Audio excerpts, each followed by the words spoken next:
안녕하세요. 연문천자문의 염정삼, 문준혜입니다. 자, 오늘은 제14강으로 좌조문도, 수공, 평장 8글자를 배워보겠습니다.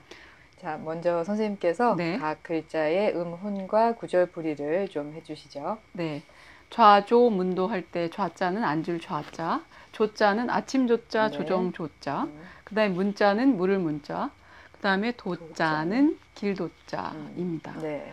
그리고 수, 공, 평장. 평장 할 때 수자는 들이울 수자, 공자는 두 손을 마주 잡다는 뜻의 공자, 그 다음에 평자는 평탄하다, 평평하다는 뜻의 평자, 장자는 빛날 장자, 문장 장자입니다. 네. 그러면 의미를 풀이하면 어떻게 될까요? 좌조문도라고 하면 조정에 앉아서 도에 대해서 물어보고 혹은 도가 있는 사람에게 물어보고, 그리고 수공평장 하면 손을 들이우고 그다음에 두 손을 공손하게 마주 잡고서 세상을 평탄하게 다스려서 시적을 밝힌다, 이런 뜻으로 풀이됩니다. 네. 먼저 앉을 좌자부터 볼까요? 예, 앉을 좌자는 그 설문의 소전부터 보시면 설문의 소전은 아래 흙이 있는데 네. 흙토가 보이시죠? 네. 그런데 그 위의 자형이 뭔지 잘 모르실 네. 거예요. 이게 오늘날의 네. 글자하고 좀 달라 보이네요. 네. 머물 유자의 윗부분 있죠. 머물 유자 있으면 아래 받전을 빼고 네. 그 윗부분이다라고 허시는 설명하고 있습니다. 옛날에 류자의 그 윗부분하고 모양이 닮았다는 얘기죠? 네. 예. 이게 이제 앉아 있으면 어디가 가거나 움직이지 않고 한 곳에 가만히 있게 되니까, 그래서 한번 거기로부터 의미를 뽑아왔다라고 허시는 해석하려고 했던 것 같아요. 네. 근데 그것보다는 오히려 현재 여러분이 보고 계시는 자형에 더 근접한 설문의 고문을 보시면 사람이 양쪽에서 이렇게 마주보고 있죠. 네. 네. 흑토의 양옆에 네. 사람이 있는 모양으로. 네. 그럼 결국 뭐 어떻든 사람이 땅 위에 앉아 있거나 이런 모양에서부터 글자가 만들어졌다고 추정할 수 있습니다. 네. 그렇게 해서 이제 네. 앉을 좌자가 오늘날엔 이제 사람 인자가 좀 작아서 네. 작게 돼서 흑토자 안에 쏙 들어가 네. 있지만 예. 어쨌든 흑과 사람으로 이제 구성된 글자입니다. 그래서 앉다라고 하는 뜻에서부터 여기에다가 이 앉을 좌자에 어모를 위에 덮는 그런 글자랑 합하면, 그죠? 자리 좌자. 예, 자리 좌자가 그렇죠. 되죠. 네. 그래서 좌석 할 때 바로 그 좌자를 네. 쓰게 됩니다. 네. 자, 그 다음 것은 아침 조자인데 아까 조정 조자라고 하셨죠? 네. 예. 이거는 어떤 의미인가요? 먼저 설문의 소전을 한번 보실까요? 네. 여기에 왼쪽 부분과 오른쪽 위까지 달린 부분이 사실 간자거든요. 네. 이 간이라고 하는 것으로 의미를 따르고 의미 부분이고, 그 오른쪽 아래 부분에 구성되어 있는 것을 배주자. 그래서 그 주가 발음을 나타내는 부분이다라고 풀이해서 설명하고 있습니다. 주, 조하고 발음 성분이 될 수 있다는 얘기네요. 예, 그렇게 풀이를 하고 있는데 그게 왜 아침 되는지는 잘 모르겠습니다. 그러게요. 파악하기가 좀 어렵네요. 근데 설문에서 분명히 그게 아침 단자로 풀이돼 있거든요. 네. 그러니까 근데 아침 조자라고 하는 뜻을 짐작하게끔 할 수 있는 건 오히려 고문자 계열에서입니다. 네, 상나라 때의 글자를 보니까 아침에 볼 수 있는 것들이 다 있어요. 해도 있고 달도 있고. 그러니까 아직 그 달이 완전히 없어지기 전에 해가 막 뜰 때의 그런 상황을 표현한 것처럼 보입니다. 그렇죠. 그러니까 저쪽 숲을 사이로 해가 조금씩 떠오르고 있는데 아직은 어두컴컴한 상태. 그러니까 분명하게 새벽 정도에 해당되는 그런 시간인 것처럼 보이죠. 굉장히 이른 시간. 네. 근데 왜 그게 말하자면 이 글자로 해서 아침이란 뜻, 그 다음에 더 나아가서 조정이라고 하는 뜻과 연결이 되는지를 한번 설명을 드려볼게요.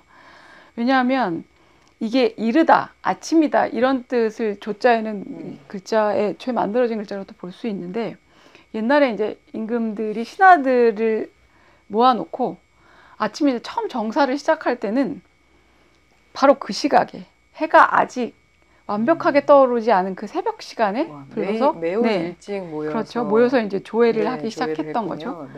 거기로부터 그렇게 조회하는 장소가 조정인 거고, 그런 의미로부터 말하자면 조회하다는 뜻, 그리고 만나서 회의하다라는 뜻들도 사실은 만들어지는 그럼 거죠. 오늘날에 우리가 네. 아침 조회하는 것도 그러면 이 글자인가요? 맞습니다. 아, 예, 네. 그렇죠. 그래서 이 여러분이 지금 읽고 계시는 천자문의 이 구절 안에 있는 조할 때 조자도 네. 아침을 깔고 하는 건 말이 안 되니까 네. 조정해서 앉아서여야 되겠죠. 그죠? 조정 조자로 네, 풀어야 합니다. 네. 네. 자, 그 다음에 물을 문자에 대해서 살펴볼까요? 네. 물을 문자는 딱 보면 네, 알겠죠. 딱 묻는 거네요. 입을 사용했고. 그렇죠. 문자니까 이가 발음이고. 네, 예, 그렇죠. 형성자입니다. 예, 대표적인 형성자인데요. 자, 이 글자를 애초에 묻다라고 하는 거는 이제 질문하는 거죠. 모르는 거에 대해서 물어보는 네. 일이죠. 근데 모르는 거에 대해서 물어보는 일로부터 무엇인가 의견을 묻다. 이럴 때도 자문하다 할 때 이 문자를 쓰고 네. 또 방문하다. 내가 어딘가에 가서 그 사람의 안부를 물어보다 할 때도 역시 이 문자를 사용합니다. 학문할 때도 사실은 네. 많은 사람들이 문자를 그럴문이라고 생각해요. 네. 예, 그런데 실제는 학문의 문자는 이 글자를 써야 되죠. 그렇죠. 그렇죠. 네. 그래서 학문이라고 하는 것은 네. 배우고 묻고 네. 하는 묻는 행위가 꼭 들어가야 우리가 이제 학문한다, 뭔가를 배우고 탐구한다고 할 수 있다는 옛날 사람들의 생각이 담긴 게 아닐까 하는 대표적으로 생각이 공자가 그랬죠. 널리 배우고 자기와 아주 가깝게서 발생하는 여러 가지 것들에 대해서 질문하라. 근데 질문이 없이 사실 학문이 완성되지 않거든요. 네. 그러니까 굉장히 중요한 그런 배움에 배우고 자기를 완성해가는 굉장히 중요한 행위입니다. 네. 그러니까 우리는 늘 물어야 되는 거죠. 네. 잘 모르면 가만히 있지 말고 가만히 있으면 사람들이 어떻게 생각해요? 다 알고 있다고 생각하잖아요. 물어야 되는 거죠. 네. 네. 그럼 그 다음 글자를 묻겠습니다. 길도자는 네. 지금의 글자로 보면 머리 숫자가 들어가 있잖아요. 그렇죠. 옛날 글자도 그런가요? 설문의 소전부터 보세요. 네. 보시면 요게 이제 오른쪽에 있는 부분 머리로 보이시죠? 네네. 네. 머리칼이 나 있는 모습? 예. 아니면 머리에서 열이 나나요? 네. 뭔가 위로 이렇게 막 올라가는 모습인데 네. 그 자체로 이제 머리 숫자를 뜻하는 건데 사람의 머리 중에 가장 중요한 기관인 눈이 더 강조돼 있어서 머리를 상징하는 글자가 되었습니다. 네. 그 눈의 모습이 예. 서주시대의 금문 네, 분명히 보이시죠? 네. 근데 네. 길에 네. 눈이 있다. 네. 이게 어떻게 이제 길이라는 의미? 길에 눈이 있다? 그게 어떻게 어떤 네. 도 이런 의미가 네. 됐을까요? 그러니까 걸어가야 하는 내가 지금 가야 하는 방향 쪽에 난 길이다. 이런 뜻에서 이제 길도자를 만들었다고 보는데 우리가 어떤 길을 가고자 할 때는 내가 가는 방향 쪽을 쳐다봐야 되죠. 나의 얼굴의 주된 앞면이 가는 방향을 향해 있어야 됩니다. 그러니까 이제 걸어가야 되는 길 앞에 있는 사람의 머리로서 길도를 표현하게 되는 거죠. 근데 걸어가야 되는 길을 잘 보면 내가 그 길을 이미 알아서 갈 수도 있는데 잘 모를 때는 어떻게 해야 돼요? 남이 이렇게 끌어줘야죠. 어딘가로 갈 수 있도록 방향 제시가 돼야 되죠. 네. 그러니까 이끌려져서 가는 혹은 이끄는 무엇인가에 의해서 가게 되는 그런 이제 의미가 있어야 되는데 역시 이 길도자에도 그게 담겨 있다고 보시면 됩니다. 근데 사실 인도하다 네. 할 때 도자도 이 글자 밑에 마디촌을 쓰잖아요. 네. 그 마디촌이 손이니까 네. 결국은. 그러니까 손으로 그래서 이끌어주다. 네. 설문의 고문을 보시면 바로 그 손의 모양이 들어가 네. 있는 겁니다. 네. 그죠? 길이 아니라 손의 모양이 들어가 있는 건데 길의 모양이 같이 더해져 있는 것들도 있고 그렇다면은 예전에는 꼭 손이 더해져 있지 않아도 길이라고 하는 뜻과 이끌다, 인도하다라고 하는 뜻이 이 글자 안에 다 같이 담겨져 있었던 거죠. 네. 나중에 네. 좀 더 이제 의미를 분화해서 각각 표현하게 되었다. 이렇게 볼 수 있겠네요. 네. 설문에는 물론 두 개의 다른 글자로 쓰여 있지만 옛날에 그 고대 문헌의 용례들을 보면 그냥 길도자만 쓰고도 동사로 이끌다, 인도하다는 뜻으로 해석되는 얘기가 굉장히 많이 있습니다. 네. 자, 그 다음 글자는 드리울 숫자인데 이 글자가 획이 굉장히 많아서 좀 복잡해 보입니다. 근데 가장 기본이 되는 성분은 뭐냐라고 한다면 허신은 흑토로 보고 있어요. 아랫부분을 차지하고 있는 사연인 흑토로 보고 있고 그 흑토 위에 있는 부분은 이제 발을 나타내는 부분이다. 그래서 수라고 발음이 되는 글자인데 이 숫자는 글쎄요, 뭔가가 네. 이렇게 아래로 이렇게 식물의 꽃잎이나 네. 나뭇잎 같은 게 아래로 드리워진 이런 형태? 네, 예. 맞습니다. 정확하게 허신도 그거를 따라서 이 자형을 설명하고 있어요. 가운데 이제 꽃술이 이렇게 올라가 있으면 네. 거기에 꽃이 이렇게 벌어져서 꽃잎이 이렇게 아래로 드리운 거다라고 이 숫자를 설명하고 있습니다. 그래서 이 흑토가 붙은 것까지를 다 포함한 글자에 대해서 허신은 가장자리다. 그래서 우리가 모퉁이 숫자 아시죠? 네. 왼쪽에 그 좌부방을 붙인 있고. 글자가 바로 요거로 구성이 돼 있죠. 예. 근데 그 여기에서의 그 가장자리라는 뜻으로부터 아래로 들이우다. 그죠? 왜냐하면 들이우려면 양쪽 변으로 뭔가 떨어져야 되잖아요. 그렇죠. 그죠? 위에서 아래로 네. 내려가는 느낌이 있긴 있어요. 네. 늘어뜨리다 이런 뜻의 동사로도 쓰이는 글자가 되었습니다. 네. 네, 그 다음에 글자는 이제 두 손을 아까 마주 잡을 공자라고 하셨잖아요. 그렇죠. 네네. 네. 마주 잡는다라고 하는 거는 네. 신체 기관 중에 뭐가 있어야 된다는 거죠? 손이 있어야 되니까 당연히 이 안에 있고. 손의 모양을 본뜬 네. 부분이 있어야 되죠. 있는데 소전을 보시면은 손 하나가 더 와 있어요. 네. 왼쪽 부분에. 왼쪽에. 네. 손 하나가 더 와 있는데 이거는 자기 손을 맞잡은 거니까 손 두 개여야 맞거든요. 그래서 고문자형을 보시면 갑골문이나 군문은 손 두 개밖에 안 나와 있잖아요. 그렇죠? 손이 두 개여야 맞는데 손 두 개만 돼 있는 공자는 함께 공자로 이미 있습니다. 네, 그죠? 네. 그러니까 두 손을 마주 잡다라고 하는 손의 성분을 더 강화해서 덧붙여서 지금 마주 잡을 공자를 만든 셈입니다. 저는 다른 사람과 손을 마주 잡는다 이렇게 생각했는데 그게 아니고 자기의 손을 마주 잡는 거네요. 그럼 그 행위는 어떨 때 하는 행위가 되는 건가요? 이렇게 두 손을 이렇게 마주 공손히 잡을 때는 옛날 사람들이 나이 든 사람이나 존경해야 될 분께 예를 표할 때 하는 인사행위였습니다. 그래서 공수라고 하는 말이 있는데 그게 손을 공손히 모으고 인사를 한다는 뜻입니다. 네. 네, 그 다음에는 평평할 평자인데요. 네. 글자는 굉장히 간단하지만 쓰임새가 많은 글자입니다. 네, 이런 글자가 설명이 어렵습니다. 네, 어렵습니다. 네, 설명이 어려워요. 네. 설문 소점서부터 보시면은 뭐 마치 두 이자 획을 그어놓고 그 아래 꼬리를 달아놓고 가운데에다가 8팔자를 집어넣은 것 같이 그렇게 보입니다. 근데 이 설문의 소전에서부터 조금 더 거슬러 올라간 춘추시대 문자나 전국시대 문자를 보면 위에 가로획 두 개를 이어주는 세로획이 연결돼 있네요. 쭉 연결돼 있죠. 위에서부터. 그래서 그 허신도 그렇지만 후대 사람들도 이거는 어조사 우자 모양에서부터 시작을 해서 거기에 사이에 8팔자 같이 두 획을 나눠 넣은 것이다. 거기로부터 시작된 게 아닐까라고 해석하고 있습니다. 근데 그것이 어떻게 평평하다? 라는 의미가 되는지 이게 좀 연결이 쉽지가 매끄럽지 않네요. 않죠.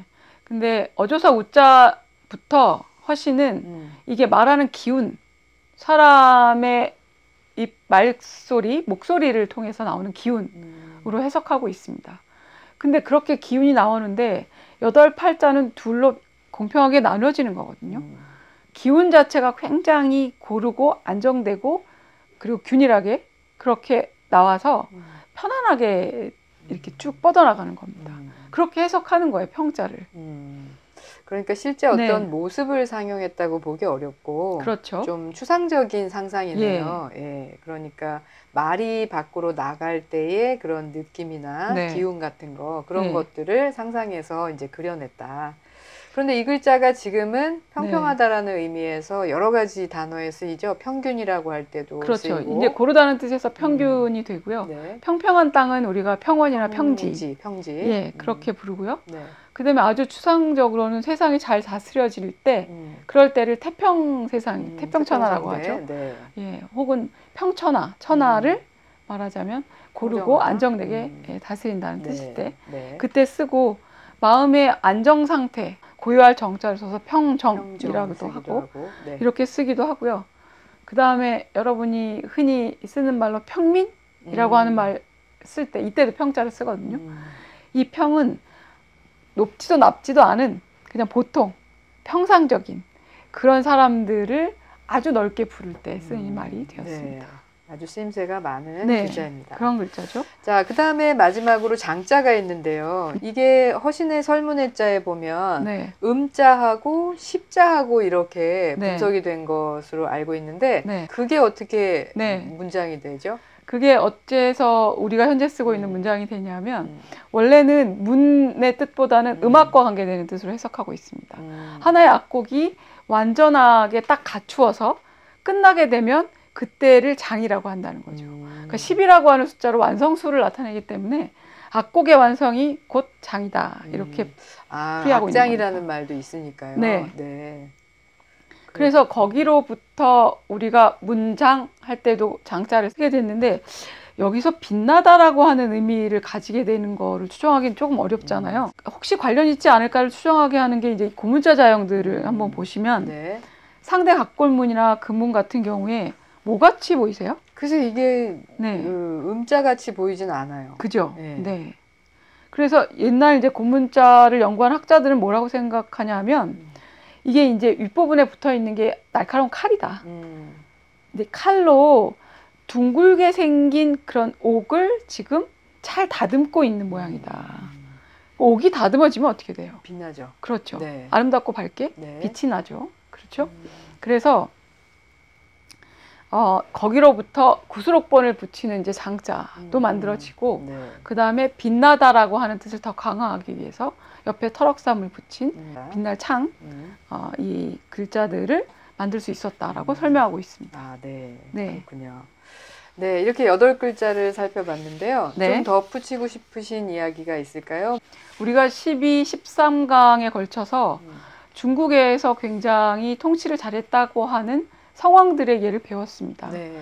요임금이나 순임금, 그다음에 주무왕, 그다음에 탕왕에 대해서 배웠는데 이제부터는 정치가 어때야 되는가를 이제 정리하는 문장이 마치 이어지는 것 같아요. 그래서 정치라고 하는 것은 좌조, 문도, 조정에 아침부터 탁 나와서 신하들과 함께 뭔가를 잘 의논해야 되는 거죠. 근데 어떻게 의논해야 되느냐? 어떻게 다스려지는 세상이 올바른 세상이냐의 그 도를 물어봐야 되는 거죠. 그럴 때 도는 사실 현명한 사람들에게 있는 거죠. 그냥 하늘에서 떨어지는 건 아니니까. 그래서 이때 도자는 어떤 그 재능을 갖춘 사람, 현명을 갖춘 사람을 뜻하기도 합니다. 요의 입장에서 보면 순이 네. 현명한 신하이고 그 다음에 순의 입장에서 보면 우임금이 현명한 신하인 거죠. 이런 사람들에게 물어서 정사를 해야 되는 거죠. 네. 이렇게 정사를 하고 나면 수공평장 뭔가 이렇게 내가 팔을 착 늘어뜨리고 옷깃을 착 늘어뜨린 다음에 손을 공손하게 모으고서 그렇게 정사를 해나가면 세상 자체가 아주 고르고 평탄하게 잘 다스려져서 정치적으로도 자기가 쌓아놓은 치적들이 자연스럽게 밝게 드러나게 되는 그런 상태에 이르게 된다는 겁니다. 네, 알겠습니다. 자, 오늘 그러면 14강 8글자를 배워봤고요. 네. 예, 다음 시간에는 애육, 려수, 신복, 윤강 8글자를 공부하도록 하겠습니다. 네. 자, 그럼 오늘 강의는 이것으로 마치겠습니다. 감사합니다. 국내 최고의 중국 문자 선생님들이 강의하시는 영문, 천자문 최고입니다. 산따지 검을